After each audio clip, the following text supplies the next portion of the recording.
নমস্কাৰ আপোনালোক সকলোকে পুনৰবাৰ মোৰ চেনেলটোলৈ স্বাগতম জনালোঁ। যদিহে কোনোবাই মোৰ ভিডিঅ'টো প্ৰথমবাৰৰ বাবে চাই আছে তেন্তে তেওঁলোকক জনাই দিছোঁ যে আপোনালোকৰ দৰে ময়ো অসামৰিক সেৱা পৰীক্ষাৰ বাবে প্ৰস্তুতি চলাই আছোঁ আৰু মোৰ মাধ্যম হৈছে অসমীয়া। আছামিজ মিডিয়াম বুলি কোৱাৰ লগে লগে ইংলিছ মিডিয়ামৰ কোনোবা আছিল যদি গুচি যাব নালাগে, কাৰণ এই ভিডিঅ'টো মই ইংলিছ আৰু আছামিজ দুয়োটা মিডিয়ামৰে ষ্টুডেণ্টৰ বাবে হেল্পফুল হোৱাকৈ প্ৰস্তুত কৰিছোঁ। আজিৰ ভিডিঅ'টোৰ টপিকটো মোৰ থাম্বনেইল দেখি অথবা আগৰ ভিডিঅ'টো যদি চাইছে তেন্তে গম পাইছেই নিশ্চয়। হয়, আজি মই আপোনালোকক মোৰ APSCৰ সম্পূৰ্ণ বুক লিষ্ট আৰু ষ্টাডি মেটেৰিয়েলছৰ বিষয়ে জনাম। অৱশ্যে এটা ভিডিঅ'তে সকলো ইনক্লুড কৰাটো সম্ভৱ নহ'ব, সেয়ে মই ভিডিঅ'সমূহ পাৰ্ট কৰি দিম।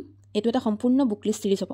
গতিকে আহক আৰম্ভ কৰোঁ। প্ৰথম হিষ্ট্ৰীৰ পৰাই আৰম্ভ কৰোঁ, কাৰণ মই হিষ্ট্ৰীৰে মানুহ। লগতে প্ৰিলিমছ আৰু মেইনছ দুইটা এক্সামতেই হিষ্ট্ৰী ছাবজেক্টটো খুব ইম্পৰ্টেণ্ট। এইখন হৈছে এনচিয়েণ্ট ইণ্ডিয়াৰ বাবে অক্সফৰ্ড ইণ্ডিয়াছ এনচিয়েণ্ট পাষ্ট বাই R.S. শৰ্মা। কিতাপখন খুবেই ডিটেইলছত আছে, ডিটেইলড এণ্ড ক্লিয়াৰ। এইখন কিতাপ বহুতেই ৰেকমেণ্ড কৰে, ময়ো কৰিছোঁ, কাৰণ মই নিজেও পঢ়ি ভাল পাইছিলোঁ। মই বেছিকখিনিলৈ আহিম, প্ৰথমে ষ্টেণ্ডাৰ্ড বুকখিনি দেখাই লৈছোঁ, আৰু আছামিজ মিডিয়ামৰ কিতাপখিনি ইয়াৰ পিছতে আছে। আপোনালোকে ভিডিঅ'টো স্কিপ নকৰাকৈ ভালকৈ চাই যাব। নেক্সট মই আহিলোঁ মেডিয়েভেল ইণ্ডিয়ালৈ। মেডিয়েভেল ইণ্ডিয়াৰ কাৰণে সতীশ চন্দ্ৰৰ এই কিতাপখন খুবেই কনচাইজ আৰু কনচেপ্ট ক্লিয়াৰিটিৰ কাৰণে খুব ভাল। এইখনো বেছিভাগেই ৰেকমেণ্ড কৰে। যিহেতু মই প্ৰথম অৱস্থাত ইংলিছ মিডিয়ামতেই ষ্টাৰ্ট কৰিছিলোঁ আৰু মোৰ প্ৰিপেৰেশ্যনটো UPSC কেন্দ্ৰিক আছিলে, সেয়েহে তেতিয়া মই এইখিনি কিতাপেই ফ'ল' কৰিছিলোঁ। এতিয়া আহোঁ মডাৰ্ণ ইণ্ডিয়ালৈ। আৰু মডাৰ্ণ ইণ্ডিয়াৰ কাৰণে বিপান চন্দ্ৰৰ এই কিতাপখনেই মেইন চ'ৰ্চ বুলি ক'ব পাৰি। আৰু যেতিয়া মই আছামিজ মিডিয়ামতেই পৰীক্ষাটো দিম বুলি থিৰাং কৰিছিলোঁ, মানে কোচিং লোৱাৰ আগতেই এই কিতাপসমূহে পঢ়ি তাৰ পৰা ইংলিছ টু আছামিজ ট্ৰান্সলেট কৰি নিজাকৈ শ্বৰ্ট নোটছ কিছুমান বনাই গৈছিলোঁ। ইনফেক্ট মই এতিয়াও মাজে মাজে এইখিনি কিতাপ ফ'ল' কৰোঁ। ৰাতিপুৱা কুকুৰাই ডাক দিলে মই গোটেই ৰাতি ভইচ অভাৰে কৰি আছোঁ, আৰু কাঁহৰ কোবত মাত ভাগি ভাগি ৰখি যায়। আৰু মডাৰ্ণ ইণ্ডিয়াৰ ফেকচুৱেল পাৰ্টছখিনিৰ কাৰণে মানে কুইক ৰিভিজনত হেল্প কৰে এইখন কিতাপ। স্পেক্ট্ৰাম IPS ৰাজীৱ আহিৰে লিখিছে। এইখন কিতাপ প্ৰিলিমছৰ কাৰণে বেষ্ট। আৰু এতিয়া আহোঁ মোৰ জীৱনত খুবেই প্ৰভাৱ পেলোৱা এখন কিতাপৰ কথা ক'বলৈ। সেইখন হৈছে ইণ্ডিয়ান হিষ্ট্ৰী বাই কৃষ্ণা ৰেড্ডি, যিখন MC গ্ৰহিলে প্ৰকাশ কৰিছে। এইখনক এনচিয়েণ্টৰ পৰা মডাৰ্ণলৈকে আটাইবিলাক পাৰ্টৰ কাৰণে অল ইন ওৱান বুক বুলি ক'ব পাৰি। এই কিতাপখনৰ লগত মোৰ বহুত কাহিনী আছে, তথাপি থুলমূলকৈ কৈ থওঁ বাৰু। মই কটনত MA এণ্ট্ৰেঞ্চ দিয়াৰ আগত JB কলেজৰ ছাৰ এজনৰ পৰা এই কিতাপখনৰ বিষয়ে গম পাইছিলোঁ।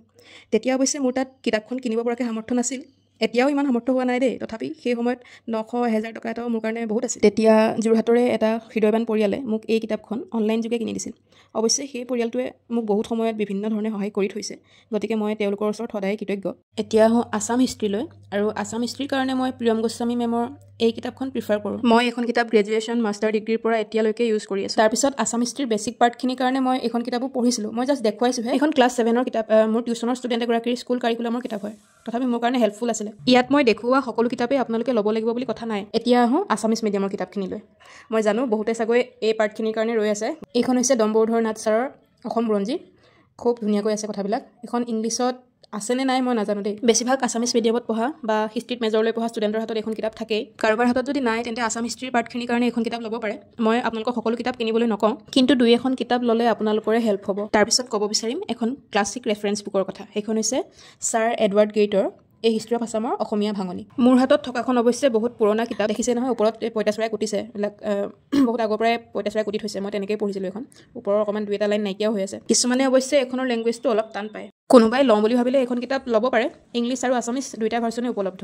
আৰু এইখিনি হৈছে বেছিক মেটেৰিয়েল। এইকেইখন আছাম হায়াৰ ছেকেণ্ডেৰী এডুকেশ্যন কাউন্সিলৰ ক্লাছ 12ৰ কিতাপ। পাৰ্ট 1, 2, 3কে আছে। কাৰোবাৰ যদি এনে লাগে যে তেওঁৰ বেছিকটো অলপ উইক, ইমান ক্লিয়াৰ নহয়, তেন্তে ক্লাছ 6 to 12 পঢ়িব পাৰে।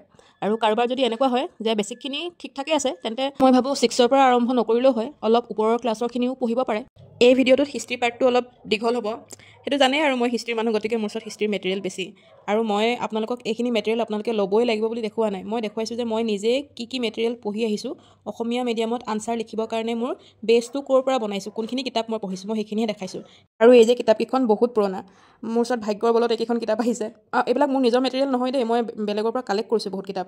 মানে কষ্ট কৰিছোঁ, অ'ৰ পৰা মই সংগ্ৰহ কৰিছোঁ কিতাপখিনি। কালেক্ট কৰিছোঁ মানে এই ভিডিঅ'টো বনাবলৈ বুলি নহয় আৰু, মোৰ ওচৰত বহুত আগৰ পৰা এইখিনি কিতাপ আছে। কাৰণ মই অসমীয়াত পৰীক্ষা দিম বুলি বহুত আগতেই ভাবি আছিলোঁ, কিন্তু কিতাপবিলাক মানে চব গোট খোৱা নাছিলে, ক'ৰ পৰা কি লিখিম একো আইডিয়া নাছিলে, সেইকাৰণে এখন দুখনকৈ মানে গোটাই আছিলোঁ। আৰু এই যে কিতাপখিনি দেখিছে, এইখিনি আমাৰ গ্ৰেজুৱেশ্যনৰ চিলেবাছৰ আছিলে। ডিব্ৰুগড় ইউনিভাৰ্চিটিৰ আণ্ডাৰত যিখিনি কলেজ আছে, তেওঁলোকৰ চিলেবাছৰ আধাৰত যুগুতোৱা হৈছে। আৰু গৌৰৱ কৰিবলগীয়া কথা এটাই যে এই কিতাপসমূহৰ ভিতৰত বেছিভাগেই আমাৰে শিক্ষাগুৰুসকলে লিখি উলিওৱা। JB কলেজ তথা বৰ্তমানৰ JB ইউনিভাৰ্চিটিৰ ইতিহাস বিভাগৰ বৰ্তমানৰ মুৰব্বী অধ্যাপক পংকজ গোস্বামী ছাৰ, সহকাৰী অধ্যাপক কিশোৰ গোস্বামী ছাৰকে আদি কৰি আমাৰ বহুকেইজন শিক্ষাগুৰুৱে লিখা কিতাপেই আমি অধ্যয়ন কৰিবলৈ পাইছিলোঁ আৰু বৰ্তমানলৈও সেই কিতাপসমূহেই মোক সহায় কৰি আহিছে।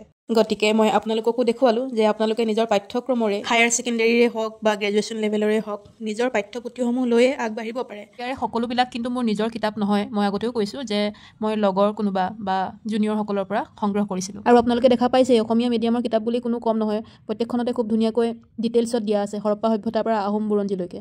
আৰু এই কিতাপখনে এনচিয়েণ্ট হিষ্ট্ৰীৰ বহুখিনি গুৰুত্বপূৰ্ণ টপিক কভাৰ কৰিছে। একেবাৰে আদিম মানৱৰ ক্ৰম বিৱৰ্তনৰ পৰা আদি কৰি বৰ্তমানৰ আধুনিক হোমো চেপিয়েন্সলৈকে গোটেই প্ৰক্ৰিয়াসমূহ সুচাৰুৰূপে বৰ্ণনা কৰা হৈছে। প্ৰত্নপ্ৰস্তৰ যুগ, নৱপ্ৰস্তৰ যুগ সকলোখিনি কভাৰ কৰিছে। আৰু এইখন হৈছে ভাৰতৰ ইতিহাসত নাৰী ওমেন ৰিলেটেড যিখিনি টপিক আছে মই এইখন কিতাপৰ পৰাই লৈছিলোঁ। মাজে মাজে মই পঢ়ি থাকোঁ। এইখন আমাৰ চিলেবাছৰ নহয় বাৰু, মই ক'ৰ পৰা কেনেকৈ পাইছিলোঁ মোৰ মনত নাই, কিন্তু বহুত বছৰৰ পৰা মোৰ লগত আছে। আৰু এইখনৰ পৰা কইনছ, ইনস্ক্ৰিপশ্যন এইবিলাক টপিক লৈছোঁ। এনেকুৱা নহয় যে প্ৰত্যেকখন কিতাপেই মই থাৰলি পঢ়িছোঁ, কিন্তু প্ৰত্যেকখন কিতাপৰ পৰাই কিবা এটা গুৰুত্বপূৰ্ণ টপিক মোৰ APSC চিলেবাছৰ লগত ৰিলেটেড যিখিনি টপিক সেইখিনি মই লৈছোঁ। মই তেনেকৈ কিতাপখিনি পঢ়োঁ। সেয়ে মই আপোনালোককো দেখুৱালোঁ যে প্ৰথম মোৰ হাতত যি সমল আছিলে সেইখিনি লৈয়ে মই আৰম্ভ কৰিছিলোঁ। প্ৰথম ষ্টেণ্ডাৰ্ড বুকসমূহ ময়ো ল'ব পৰা নাছিলোঁ আৰু প্ৰথম বেছিকখিনিয়ে পঢ়িছিলোঁ। বেছিভাগ NCERT পঢ়িছিলোঁ, ইংলিছত পঢ়িছিলোঁ আৰু সেইখিনি মোবাইলতে যিখিনি এপ আছে তাতেই পাই গৈছিলোঁ। বৰ্তমান মোৰ লেপটপত থাকে। আজি মই আৰু লেপটপ খুলি দেখুওৱা নাই, বহুত টাইম অলৰেডি ভিডিঅ'টো দীঘল হৈ গৈ আছে। প্ৰথম সেই তেনেকৈয়ে আৰম্ভ কৰিছিলোঁ। এতিয়া আহোঁ একেবাৰে অপশ্যনেল দুখন কিতাপৰ কথাত। এইকেইখন একেবাৰে অপশ্যনেল মই কৈ দিছোঁ দেই। মই দেখুৱাইছোঁ বুলি আকৌ ভাবিব নালাগে যে ল'ব লাগিব নেকি এইকেইখনো। মই কৈছোঁৱে যে মই হিষ্ট্ৰী মেজৰৰ মানুহ, গতিকে মোৰ ওচৰত বহুতখিনি কিতাপ থাকে। মই দেখাইহে দিছোঁ যে কোনোবাই যদি আৰু টপিকটো আৰু গভীৰলৈ গৈ ভালকৈ মানে ষ্টাডি কৰিব বিচাৰিছে তেন্তে পঢ়িব পাৰে, কিন্তু চিভিল ছাৰ্ভিচৰ এক্সামৰ কাৰণে ইমানখিনি নপঢ়িলেও হয়। মই যিখিনি দেখুৱালোঁ এতিয়ালৈকে সেইখিনিয়ে যথেষ্ট। এইখন কিতাপ বহুত ডিটেইলছত আছে এনচিয়েণ্ট আৰু মেডিয়েবল হিষ্ট্ৰীৰ। কোনো দৰকাৰ নাই আপোনালোকে লোৱাৰ, আপোনালোকে যিখিনি দৰকাৰী সেইখিনি পঢ়িলে হ'ব। আৰু শেষত এয়া হৈছে মোৰ কোচিঙৰ মেটেৰিয়েলছ। মই জাষ্ট ওপৰে ওপৰে দেখাই দিছোঁ, বেছি ডিটেইলছত এইখিনি দেখাব নোৱাৰোঁ কাৰণ কিছুমান ৰুলছ এণ্ড ৰেগুলেশ্যন থাকে ইনষ্টিটিউটটোৰ ভালৰ কাৰণেই, গতিকে এনেকৈ দেখাইছোঁ। আৰু সিদিনাখন মোক এজনে মেইল কৰিছে কোচিঙৰ মেটেৰিয়েলছখিনি বিচাৰি। সেইটো বেয়া নাপাবা, মই বাকী যিমান যি আছে মই চব দি দিম। মই এইবিলাক একো লোকধাক নকৰোঁ, কিন্তু এইখিনি মেটেৰিয়েলছ দিব নোৱাৰোঁ কাৰণ সেইখিনি একেবাৰে নীতিৰ বাহিৰত হৈ যায়। সেইটো কৰিব নোৱাৰোঁ, এথিক্সৰ বাহিৰত হ'ব। ৰিপ্লাই দিছোঁ বাৰু সেইদিনাখন, তথাপি আকৌ এবাৰ ইয়াত কৈছোঁ যে সেইটো একদম বেয়া পাই লাভ নাই। বাকী মই আনক সহায় কৰি ভাল পাওঁ। বেলেগ কিবা দৰকাৰ হ'লে খুজিবা, মই নিশ্চয়কৈ দিম। যিমান বাৰু সহায় কৰিবলৈ চেষ্টা কৰিম। টেলিগ্ৰাম চেনেল এটাও খোলা কথা ভাবি আছোঁ, কিন্তু কোচিঙৰ মেটেৰিয়েলছৰ বাহিৰে। বাৰু হিষ্ট্ৰী বহুত হ'ল, এতিয়া আৰম্ভ কৰোঁ পলিটি। পলিটিৰ কথানো মই কি ক'ম, এইখন ওলাই আছে চিভিল ছাৰ্ভিচ এছপিৰেণ্টসকলৰ কাৰণে এক প্ৰকাৰ বাইবেল, M লক্ষ্মীকান্তৰ ইণ্ডিয়ান পলিটি। তাৰমানে এছপিৰেণ্টসকলৰ হাতত বেলেগ একো ৰিচৰ্চ নাথাকিলেও এইখন থাকিবই। পলিটিৰ কাৰণে মই মেইনলি এইখনেই ফ'ল' কৰোঁ। তাৰ লগতে সুভাষ কাশ্যপৰ আৱাৰ কনষ্টিটিউশ্যনখনো মাজে মাজে চাওঁ, এইখনো খুব ইউজফুল বুক। তাৰ লগতে মই এখন এডিশ্যনেল বুক দেখাব খুজিছোঁ, এলেক্সৰ ইম্পৰ্টেণ্ট জাজমেণ্টছ বুলি। মই ভাল পাইছিলোঁ। কাৰেণ্ট এফেয়াৰ্ছ আৰু ৰিচেণ্ট জাজমেণ্টছখিনিৰ কাৰণে বেছিকেলি ফ'ল' কৰিব পাৰে কোনোবাই, কৰোঁ বুলিলে। কম্পালচৰি নহয় দেই। আকৌ কৈছোঁ যে মই যিখিনি মেটেৰিয়েলছ ফ'ল' কৰিছিলোঁ বা কৰি আছোঁ সেইখিনিহে দেখাইছোঁ। আৰু আছামিজ মিডিয়ামৰ কাৰণে বিগিনাৰসকলে ছেবা বৰ্ডৰ বুকসমূহো ফ'ল' কৰিব পাৰে। ক্লাছ 6 to 10 ছ'চিয়েল ছায়েন্সৰ বুকখন চালেই হিষ্ট্ৰী, জিঅ'গ্ৰাফী, পলিটি, ইকনমি আটাইকেইটা পাৰ্ট কভাৰ হৈ যায়। মোৰ ওচৰত ক্লাছ 6 পৰা 8লৈকে আছে। মই সেইখিনি ইমান পঢ়া নাছিলোঁ। মই কৈ দিছোঁ যে মই নিজে ছেবা বৰ্ডৰ পৰা পাছ কৰি আহিছোঁ, গতিকে ইমান বেছিকখিনি একেবাৰে পঢ়িব লগা হোৱা নাছিল। যদিও মই এইখিনি কিতাপ সংগ্ৰহ কৰিছিলোঁ, কেতিয়াবা কিবা দৰকাৰ হ'লে চাম, মাজে মাজে চাওঁ, কিন্তু মই বেছিক বুলিবলৈ NCERT ইংলিছৰ PDF-খিনিয়ে পঢ়িছিলোঁ। আৰু মই তামিলনাডু বৰ্ডৰ NCERT-খিনিও পঢ়িছিলোঁ। আছামিজ মিডিয়ামৰ কাৰণে SEBA, Assam higher secondary education কাউন্সিলৰখিনি পঢ়িলেই হ'ব। মুঠতে বেছিকটো ষ্ট্ৰং বনাই লোৱাৰ পাছতহে ষ্টেণ্ডাৰ্ড বুকলৈ হাত মেলা ভাল। এইখন হায়াৰ ছেকেণ্ডেৰী লেভেলৰ ভাল কিতাপ, মই নিজেই পঢ়ি চাইছোঁ, ভাইটি এটাৰ পৰা লৈছিলোঁ। পঢ়িব পাৰে আপোনালোকে এইবিলাক। এইখনো একেই, পলিটিকেল থিয়ৰীৰ ওপৰত। এইবিলাক কিতাপেই যথেষ্ট আছামিজ মিডিয়ামৰ বেছিকখিনি ভাল কৰিবৰ কাৰণে। এইখন ছেকেণ্ড ইয়েৰৰ, এইখনো পঢ়িব পাৰে। মুঠতে তোমালোকৰ হাতত বৰ্তমান যি সমলেই উপলব্ধ তাৰ পৰাই আৰম্ভ কৰিব পাৰা। মই বিগিনাৰসকলক উদ্দেশ্যি কৈছোঁ এইটো কথা, যিসকলে কৈ থাকে যে আমি কোচিং ল'ব নোৱাৰোঁ, মেটেৰিয়েলছো নাই, কি কৰোঁ, ক'ৰ পৰা পঢ়োঁ। মই এনেকৈয়ে আৰম্ভ কৰিছিলোঁ, এইবিলাক কিতাপেই পঢ়িছিলোঁ। কোচিং লোৱানো কিমান দিন হৈছে, তাৰ আগততো মই পঢ়িয়ে আছিলোঁ নিজৰ ফালৰ পৰা। ইনফেক্ট মই ষ্টেণ্ডাৰ্ড বুকবিলাকো প্ৰথম কিনিব পৰা নাছিলোঁ। UGC স্কলাৰশ্বিপ পোৱাৰ পাছতহে এখন দুখনকৈ কিতাপবিলাক কিনিছিলোঁ। গতিকে মই নিজৰ হাতত যি আছে তাৰ পৰাই সদায় আৰম্ভ কৰিব লাগে বুলি ভাবোঁ। আৰু আজিকালি কোচিংনো নলয় কোনে, কিন্তু ছেল্ফ ষ্টাডিজ কৰিও বহুতে ছাকচেছ হয়। পঢ়াটোতো সদায় নিজৰ নহয় জানো, যিমানেই কোচিং নোলোৱা নিজে পঢ়িবই লাগিব। সেইখিনিয়ে কথা, আৰুনো কি ক'ম, বহুত লেকচাৰ দিলোঁ। এতিয়া মোৰ কোচিঙৰ মেটেৰিয়েলটো দেখাই দিছোঁ। এখনেই আছে, মই সিদিনা দেখাইছিলোঁৱে বাৰু। এখন কিতাপেই আছে, মানে পলিটি পাৰ্টৰ কথা কৈছোঁ। বৰ্তমান মই পলিটিৰ কাৰণে মেইনলি এই তিনিখনেই ফ'ল' কৰি আছোঁ। এতিয়া আহোঁ জিঅ'গ্ৰাফী পাৰ্টলৈ। জিঅ'গ্ৰাফীৰ কাৰণে মই মেইনলি কোচিঙৰ মেটেৰিয়েল, ক্লাছৰ নোট আৰু এই ৰেফাৰেঞ্চ বুক কেইখন মই আগতে পঢ়িছিলোঁ মানে তেতিয়া PDF পঢ়িছিলোঁ। টেলিগ্ৰাম চেনেল কিছুমান আছে, তাতে PDF দিয়ে, তাৰ পৰাই পঢ়িছিলোঁ। কিতাপকেইখন ল'ব পৰা নাছিলোঁ। মই জিঅ'গ্ৰাফীৰ কাৰণে মাজিদ হুছেইনকে প্ৰিফাৰ কৰোঁ। জিঅ'গ্ৰাফীৰ কাৰণে এটলাছ এখন খুবেই ইম্পৰ্টেণ্ট। মোৰ ওচৰত দুখন এটলাছ আছে, এখন অক্সফৰ্ড স্কুল এটলাছ, এখন খুব ভাল হয়, আৰু এখন অসমীয়া ভূচিত্ৰাৱলী এখন আছে, আপোনালোকে সেইখনো ল'ব পাৰে।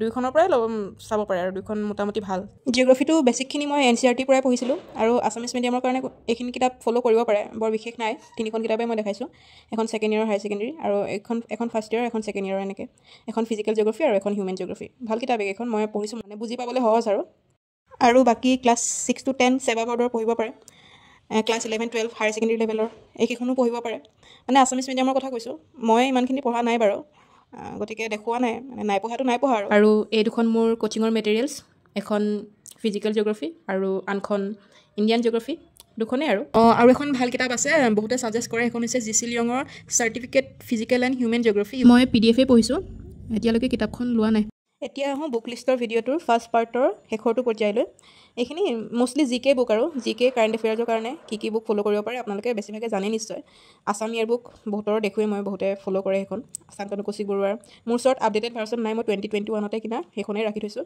নতুনকৈ কিনা নাই মনোৰমাখন লাষ্ট ইয়েৰ লৈছিলোঁ আৰু মনোৰমাখন পঢ়ি মই বেছি ভাল পাওঁ মানে UPSCৰ কাৰণে বেছি ভাল আৰু তাতে ছাবজেক্ট ৱাইজ পাৰ্টকৈ থাকে তাৰপৰা লুচেণ্টখন ফ'ল' কৰিব পাৰে লুচেণ্ট অবজেক্টিভ GK এইখন সকলো ধৰণৰ কম্পিটিটিভ এক্সামতে কামত আহে তাৰপিছত আহিলে APSCৰ GS মেনুৱেল এই কিতাপখন ভাল হয় কিন্তু মই প্ৰথম যেতিয়া APSCৰ প্ৰিপেৰেশ্যন চলাম বুলি ভাবিছিলোঁ তেতিয়া এইখনেদিয়ে আৰম্ভ কৰিছিলোঁ বাৰু ইমানতে মই আজি বুক লিষ্টৰ পাৰ্ট 1 to সামৰণি মাৰিলোঁ মোৰ মানে মাথা বিষাই গৈছে কি ক'ম এই ভিডিঅ'টো বনাওঁতে মোৰ যিমান কষ্ট হৈছে কোনো এটা ভিডিঅ' বনাওঁতে সিমান কষ্ট হোৱা নাই এতিয়া লাষ্টত এইখিনি বুকখিনি জাপি পেলাই জেগাই ৰাখি আছোঁ এয়াই আৰু অৱস্থা আকৌ এটা পাৰ্ট বনাবলৈ আছে বুক লিষ্টৰ নাজানো কেইদিনমান লাগিব অকণমান মোক ৰেষ্ট লাগিব বিশ্বাস কৰক এইটো ভিডিঅ' শ্বুট কৰোঁতে মোৰ যিমান সময় লাগিছে তাতকৈ 3 গুণ বেছি সময় লাগিছে ভইচ অভাৰ কৰোঁতে আজি 3 দিন ধৰি মই অলপকৈ ভইচ অভাৰ কৰিয়ে আছোঁ আৰু এতিয়া শেষ হ'ব হৈছে মোৰ মানে কি ক'ম মোৰ চুৰ বিষাই গৈছে ইমান কথা মই জীৱনতেই কৈ পোৱা নাই যেন লাগিছে তাতে মোৰ একেবাৰে এক্সপিৰিয়েঞ্চ নাই বুক লিষ্টৰ ভিডিঅ' বনাবলৈ গৈ গোটেই কিতাপদম উলিয়াই লৈছোঁ ক'ত কি থ'ম একো ক'ব নোৱাৰোঁ গোটেই দম টেবুলত ৰাখি ল'লোঁ ভিডিঅ'টো অলপ দীঘল হ'ল জানো